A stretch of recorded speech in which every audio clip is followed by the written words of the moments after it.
Tornou, pois, a entrar Pilatos no pretório e chamou a Jesus e disse-lhe: Tu és o rei dos judeus? O meu reino não é deste mundo. Se o meu reino fosse deste mundo, certo que os meus ministros haviam de pelejar para que eu não fosse entregue aos judeus. Mas por agora, o meu reino não é daqui. Disse-lhe então Pilatos: Logo, tu és rei. Tu dizes que eu sou rei. Eu não nasci nem vim a este mundo senão para dar testemunho da verdade. Todo aquele que é da verdade ouve a minha voz. A vida futura. Por estas palavras, Jesus se refere claramente à vida futura que ele apresenta em todas as circunstâncias como o fim a que se destina a humanidade e como devendo ser o objeto das principais preocupações do homem na Terra. Todas as suas máximas se referem a esse grande princípio. Sem a vida futura, com efeito, a maior parte dos seus preceitos de moral não teriam nenhuma razão de ser. É por isso que os que não creem na vida futura, pensando que ele apenas falava da vida presente, não os compreendem ou os acham pueris. Esse dogma pode ser considerado, portanto, como o ponto central do ensinamento do Cristo. Eis porque está colocado entre os primeiros no início desta obra, pois deve ser a meta de todos os homens. Só ele pode justificar os absurdos da vida terrestre e harmonizar-se com a justiça de Deus. Os judeus tinham ideias muito imprecisas sobre a vida futura. Acreditavam nos anjos, que consideravam como os seres privilegiados da criação, mas não sabiam que os homens, um dia, pudessem tornar-se anjos e participar da felicidade angélica. Segundo pensavam, a observação das leis de Deus era recompensada pelos bens terrenos, pela supremacia de sua nação no mundo, pelas vitórias que obteriam sobre os inimigos. As calamidades públicas e as derrotas eram os castigos da desobediência.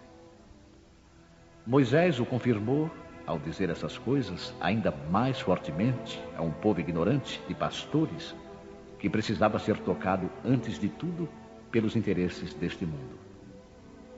Mais tarde, Jesus veio lhes revelar que existe outro mundo, onde a justiça de Deus se realiza. É esse mundo que ele promete aos que observam os mandamentos de Deus. É nele que os bons são recompensados. Esse mundo é o seu reino, no qual se encontra em toda a sua glória e para o qual voltará ao deixar a terra. Jesus, entretanto, conformando o seu ensino ao estado dos homens da época, evitou de lhes dar o esclarecimento completo, que os deslumbraria em vez de iluminar, porque eles não o teriam compreendido. Ele se limitou a colocar, de certo modo, a vida futura como um princípio, uma lei da natureza a qual ninguém pode escapar. Todo cristão, portanto, crê forçosamente na vida futura. Mas a ideia que muitos fazem dela é vaga, incompleta e, por isso mesmo, falsa em muitos pontos. Para grande número, é apenas uma crença, sem nenhuma certeza decisiva. E daí as dúvidas e até mesmo a incredulidade. O Espiritismo veio completar, nesse ponto, como em muitos outros, o ensinamento do Cristo, quando os homens se mostraram maduros para compreender a verdade.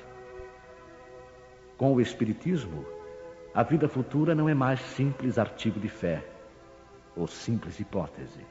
É uma realidade material, provada pelos fatos, porque são as testemunhas oculares que a vêm descrever em todas as suas fases e peripécias, de tal maneira que não somente a dúvida já não é mais possível, como a inteligência mais vulgar pode fazer uma ideia dos seus mais variados aspectos, da mesma forma que imaginaria um país do qual se lê uma descrição detalhada. Ora, esta descrição da vida futura é de tal maneira circunstanciada, são tão racionais as condições da existência feliz ou infeliz dos que nela se encontram, que acabamos por concordar que não podia ser de outra maneira, e que ela bem representa a verdadeira justiça de Deus. A realeza de Jesus. O reino de Jesus não é deste mundo. Isso todos compreendem. Mas sobre a terra, ele não terá também uma realeza? O título de rei nem sempre exige o exercício do poder temporal. Ele é dado por consenso unânime aos que, por seu gênio, se colocam em primeiro lugar em alguma atividade, dominando o seu século e influindo sobre o progresso da humanidade. E é nesse sentido que se diz o rei ou o príncipe dos filósofos, dos artistas, dos poetas, dos escritores, etc. Essa realeza que nasce do mérito pessoal, consagrada pela posteridade, não tem muitas vezes maior preponderância que a dos reis coroados? Ela é imperecível, enquanto a outra depende das circunstâncias. Ela é sempre abençoada pelas gerações futuras, enquanto a outra é, às vezes, amaldiçoada. A realeza terrena acaba com a vida, mas a realeza moral continua a imperar, sobretudo depois da morte. Sob esse aspecto, Jesus não é um rei mais poderoso que muitos potentados? Foi com razão, portanto, que ele disse a Pilatos: eu sou rei, mas o meu reino não é deste mundo. O ponto de vista. A ideia clara e precisa que se faz da vida futura dá uma fé inabalável no porvir. E essa fé tem consequências enormes sobre a moralização dos homens, porque muda completamente o ponto de vista pelo qual eles encaram a vida terrena. Para aquele que se coloca, pelo pensamento, na vida espiritual, que é infinita, a vida corporal não é mais do que rápida passagem, uma breve permanência num país ingrato. As vicissitudes e as tribulações da vida são apenas incidentes que ele enfrenta com paciência, porque sabe que são de curta duração e devem ser seguidos de uma situação mais feliz. A morte nada tem de pavoroso. Não é mais a porta do nada, mas a da libertação, que abre para o exilado a morada da felicidade e da paz. Sabendo que se encontra numa condição temporária e não definitiva, ele encara as dificuldades da vida com mais indiferença, do que resulta uma calma de espírito que lhe abranda as amarguras. Pela simples dúvida sobre a vida futura, o homem concentra todos os seus pensamentos na vida terrena. Incerto do porvir, dedica-se inteiramente ao presente. Não entrevendo bens mais preciosos que os da terra, ele se porta como a criança que nada vê além dos seus brinquedos e tudo faz para os obter. A perda do menor dos seus bens causa-lhe pungente mágoa. Um desengano, uma esperança perdida, uma ambição insatisfeita, uma injustiça de que for vítima, o orgulho ou a vaidade feridas, são outros tantos tormentos que fazem da sua vida uma angústia perpétua, pois que se entrega voluntariamente a uma verdadeira tortura de todos os instantes. Sob o ponto de vista da vida terrena, em cujo centro se coloca, tudo se agiganta ao seu redor. O mal que o atinge, como o bem que toca aos outros, tudo adquire aos seus olhos enorme importância.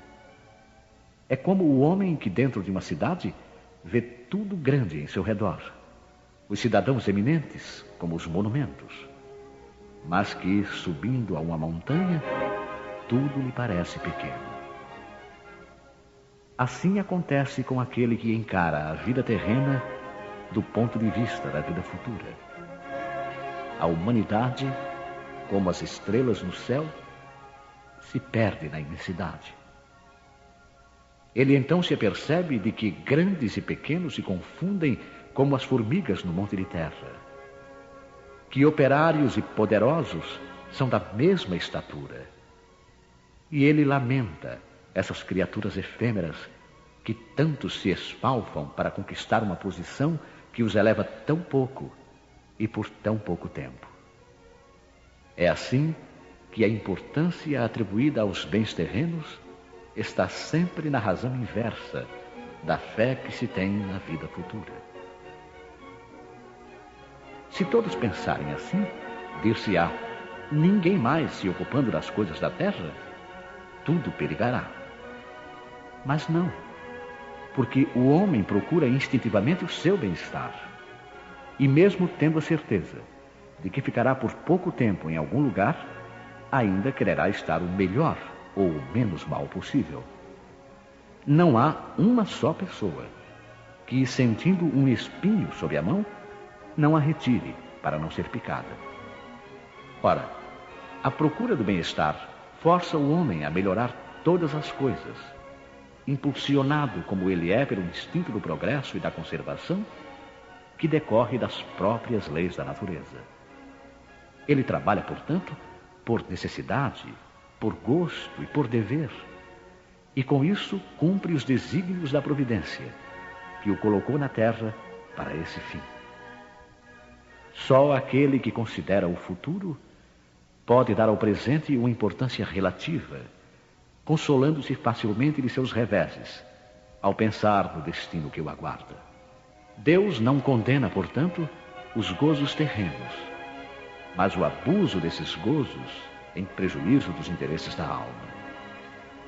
É contra esse abuso que se previne os que compreendem essas palavras de Jesus. O meu reino não é deste mundo. Aquele que se identifica com a vida futura é semelhante a um homem rico que perde uma pequena soma sem se perturbar. E aquele que concentra os seus pensamentos na vida terrestre é como o pobre, que ao perder tudo o que possui, cai em desespero. O Espiritismo dá amplitude ao pensamento e abre-lhe novos horizontes. Ao invés dessa visão estreita e mesquinha que o concentra na vida presente, fazendo do instante que passa sobre a terra o único e frágil esteio do futuro eterno, ele nos mostra que esta vida é um simples elo do conjunto harmonioso e grandioso da obra do Criador, e revela a solidariedade que liga todas as existências de um mesmo ser, todos os seres de um mesmo mundo e os seres de todos os mundos. Oferece, assim, uma base e uma razão de ser à fraternidade universal, enquanto a doutrina da criação da alma, no momento do nascimento de cada corpo, faz que todos os seres sejam estranhos uns aos outros. Essa solidariedade das partes de um mesmo todo explica o que é inexplicável, quando apenas consideramos uma parte. Essa visão de conjunto, os homens do tempo de Cristo não podiam compreender, e por isso o seu conhecimento foi reservado para mais tarde. Instruções dos Espíritos. Uma realeza terrena. Rainha de França. Quem poderia melhor do que eu compreender a verdade destas palavras de Nosso Senhor? Meu reino não é deste mundo. O orgulho me perdeu sobre a terra. Quem, pois, compreenderia o nada dos reinos do mundo, se eu não o compreendesse? O que foi que eu levei comigo da minha realeza terrena? Nada, absolutamente nada.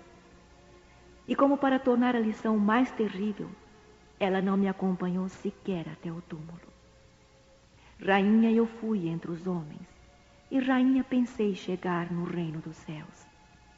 Mas que desilusão!